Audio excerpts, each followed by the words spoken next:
Bismillahirrahmanirrahim. Assalamualaikum warahmatullahi wabarakatuh. Pada kesempatan kali ini, izinkan saya untuk menjelaskan bab mengenai meniti hidup dengan kemuliaan, Quran Surat Al-Isra ayat 32 dan Quran Surat An-Nur ayat 2 tentang larangan pergaulan bebas dan perbuatan Cina, IPK dan tujuan pembelajaran. Setelah membaca, berdiskusi, dan dibimbing guru, peserta didik dapat mengidentifikasi hukum tajwid dari Quran Surat Al-Isra ayat 32 dan Quran Surat An-Nur ayat 2 sesuai dengan kaidah hukum tajwid yang benar. Selanjutnya, setelah menganalisa kedua ayat tersebut, peserta didik dapat menampilkan bacaan Quran Surat Al-Isra ayat 32 dan Quran Surat An-Nur ayat 2 dengan benar.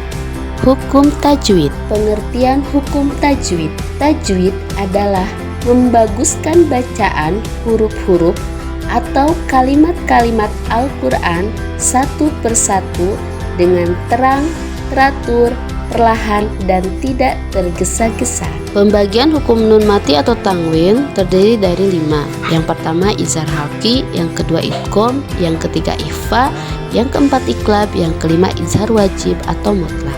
Hukum bacaan nun mati dibagi ke dalam 5 kategori, yaitu 1. Izhar halqi.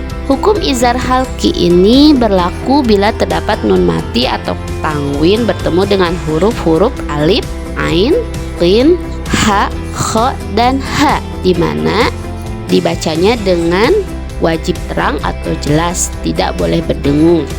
Contohnya adalah wa min syarri ghasikin iza waqab. Ghasikin, kinnya itu harus jelas ya ketika bertemu dengan huruf alif atau hamzah, tidak didengungkan membacanya. Yang kedua adalah idgham. Idgham dibagi menjadi 2, yaitu idgham bigunah dan idgham bila gunah. Idgham bigunah yaitu suatu hukum tajwid yang berlaku ketika ada nun mati atau tanwin bertemu dengan huruf-huruf ya, waw, mim, dan nun, dan cara membacanya yaitu dengan didengungkan. Contohnya adalah miwaraihim,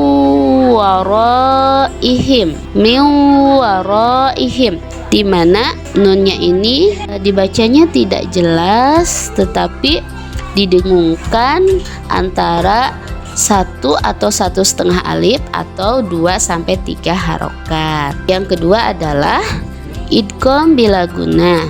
Idgham bila gunah di mana ketika nun mati atau tanwin bertemu dengan huruf lam atau ro, maka nun matinya itu dimasukkan atau diidghamkan kepada huruf lam atau ro, tidak dibaca dengan jelas juga ya. Contohnya min ladunka rahmah, kan harusnya min ladunka rahmah, ini jadi nggak ada nun matinya, jadi min ladunka rahmah. Yang ketiga adalah hukum iqlab. Hukum iqlab itu dimana huruf nun mati atau tanwin bertemu dengan huruf ba. Membacanya yaitu dengan mengartikan atau mengubah huruf yang ada di depan huruf nun mati atau tanwin tersebut. Ketika membacanya didengungkan kurang lebih 2 harokat. Biasanya dalam Al-Quran hukum iqlab itu ditandai dengan huruf mim kecil yang terletak di atas atau di antara nun mati atau tanwin dan huruf ba. Contohnya mambikhola, nun matinya enggak terdengar juga ya, karena nun mati seakan-akan berubah menjadi mim bunyinya, bukan manbihola jadi mambikhola. Yang selanjutnya yang keempat itu adalah izhar wajib atau izhar mutlak. Izhar wajib atau izhar mutlak itu terjadi pada suatu keadaan di mana nun mati atau nun sukun di belakang hurufnya itu terdapat huruf waw, nun, mim, tetapi dalam satu kata biasanya tersambung. maka harus dibaca terang atau jelas dan tidak berdengung. Yang selanjutnya itu adalah ikhfa. Ikhfa yaitu suatu keadaan di mana nun mati atau tanwin bertemu dengan 15 huruf yang sudah ditentukan, yaitu meliputi ta, sa, da, za, zai, sin, shin, sod, zo, to, zo, fa. Dimana ketika nun mati ataupun tanwin bertemu dengan huruf-huruf tersebut, maka membacanya itu harus disamarkan atau disembunyikan pada huruf yang ada di depannya. Contohnya min qabli. Pembagian hukum mim mati. Hukum mim mati terbagi menjadi 3. Yang pertama izhar safawi, yang kedua ikhfa safawi, yang ketiga idgham mislain atau idgham mimi. Hukum bacaan mim mati dibagi menjadi 3, yaitu 1 izhar safawi. Izhar safawi yaitu bagian dari ilmu tajwid yang terjadi ketika huruf hijaiyah mim sukun bertemu dengan huruf hijaiyah selain huruf mim dan ba. Contohnya hum naimun. Hum na, mimnya ada dibaca dengan jelas, makanya disebut dengan huruf izhar. Humna, tidak hum, tidak didengungkan ataupun dileburkan. Hunna enggak, tapi hum naimun. Yang kedua adalah ikhfa safawi. Ikhfa safawi yaitu suatu hukum tajwid yang terjadi ketika hukum mim mati bertemu dengan huruf ba. Hukum ikhfa safawi ini tetap wajib dibaca dengan dengung sekitar 2-3 harokat atau 1,5 alif. Cara membaca dari hukum ikhfa safawi yaitu dengan membaca lebih dulu huruf hijaiyah sebelum mim sukun. Setelah itu masuk ke dalam huruf mim sukun dengan cara mengeluarkan irama dengungnya. Hukum dari ikhfa safawi yaitu dengan cara menahan huruf hijaiyah mim secara sama-samar. Contohnya sehingga ketika akan bertemu dengan huruf hijaiyah ba, maka bibir atas dan bibir bawah dalam posisi yang tertutup. Contohnya innahum bizalik, innahum bizalik. Yang ketiga adalah idgham mislain atau idgham mimi, yaitu merupakan suatu hukum tajwid yang terjadi khusus untuk huruf hijaiyah mim sukun bertemu dengan huruf mim. Hukum qalqalah dan alif lam. Qalqalah adalah apabila huruf ba, jim, dal, to, qaf, biasa disingkat baju di toko, mendapat sukun di tengah kalimat atau waqaf di akhir kalimat. Cara membaca qalqalah adalah memantul. Hukum alif lam. Hukum alif lam dibagi menjadi 2, yaitu alif lam syamsiyah. Alif lam syamsiyah ialah apabila alif lam bertemu dengan salah satu huruf syamsiyah, yaitu ta, sa, da, za, ro, zai, sin, shin, sod, zo, to, zo, lam, nun. Cara membacanya yaitu dengan lamnya tidak dibaca tetapi lebur atau masuk ke huruf syamsiah yang ada di depannya. Contohnya wadduha. Wadduha antara wawu dan zo ini ada alif lam mati yang tidak dibaca karena dimasukkan ke dalam huruf zo yang ada di depannya. Alif lam qamariyah. Alif lam qamariyah apabila alif lam bertemu dengan salah satu huruf qamariyah, yaitu alif, ba, jim, ha, kha, ain, gin, fa, qaf, kaf, mim, waw, ha, ya. Cara membacanya ialah dengan huruf alif lamnya dibaca jelas. Contohnya adalah ghairil maghdub. Ghairil, ril, alif lamnya itu jelas, sukun dan dibaca jelas. Macam-macam hukum mad. Mad dibagi menjadi 2, yaitu mad tabi'i atau mad asli. Yang kedua adalah mad far'i atau cabang. Mad far'i dibagi menjadi 2. Yang pertama itu karena hamzah dibagi menjadi 4. Mad wajib mutasil, mad jaiz munfasil, mad silah tawilah, dan mad badal. Karena sukun dibagi menjadi 6, yaitu mad arid disukun, mad lain, mad iwad, mad tamkin, mad fard, dan mad lajim. Sedangkan mad lajim di sini bagi menjadi 4, yaitu mad lajim musaqqal kalimi, mad lajim muhaffaf kalimi, mad lajim musaqqal harf, dan mad lajim muhaffaf harf. Mad tabi'i.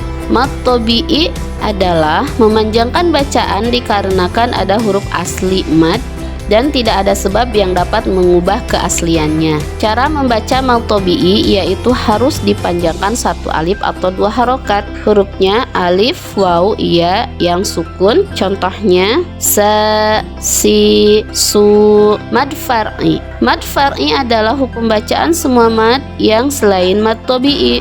Cara membaca mad far'i yaitu dengan cara memanjangkan bacaan hingga mencapai 2-6 harokat. Mad wajib mutasil. Mad wajib mutasil terjadi apabila mad tabi'i bertemu dengan huruf hamzah pada satu kalimat, dipanjangkan 5-6 harokat ketika membacanya. Contohnya sawaun.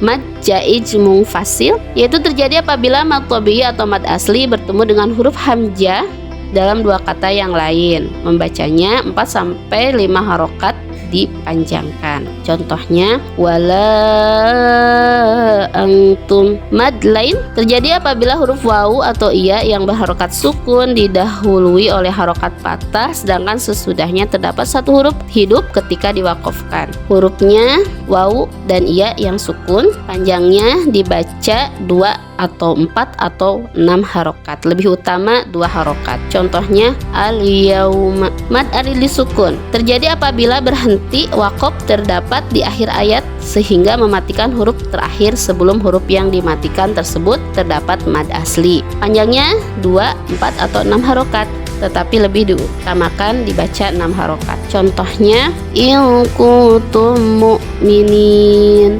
Nin itu adalah mad aridi sukun. Mad iwad yaitu apabila suatu huruf yang berharokat fathah tain ketika diwakofkan dibaca patah dengan panjang 2 harokat. Contohnya bob ha. Mad badal yaitu apabila setiap huruf hamzah yang dibaca panjang dikarenakan bertemu dengan huruf mad sehingga lafalnya dibaca panjang 2 harokat. Contohnya amanu. Itu adalah mad badal. Mad lazim musaqal kalimi yaitu mad tabi'i bertemu dengan tasjid dalam satu kalimat, dibacanya panjang 6 harokat. Contohnya kafah. Mad lazim muhafaf kalimi adalah mad tabi'i berhadapan dengan huruf mati sukun, panjangnya 6 harokat. Contohnya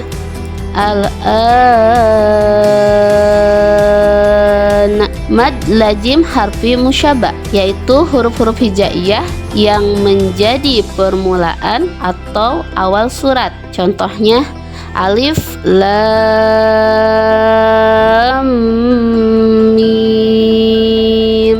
Lam dan mim ini ada termasuk mad lazim harfi musyabah. Mad lazim harfi mukhafaf yaitu huruf-huruf hijaiyah yang menjadi awal atau permulaan sebuah surat dalam Al-Quran. Kaf, ha, ya, ain, sod. Ha dan ya nya ini yang bertanda fathah berdiri itu ada termasuk mad lazim harfi mukhafaf. Mad silah qasirah yaitu apabila terdapat hadomir atau kata ganti orang ketiga berada sesudah huruf yang berharokat atau hidup. Contohnya wala yauduhu hibzuhuma.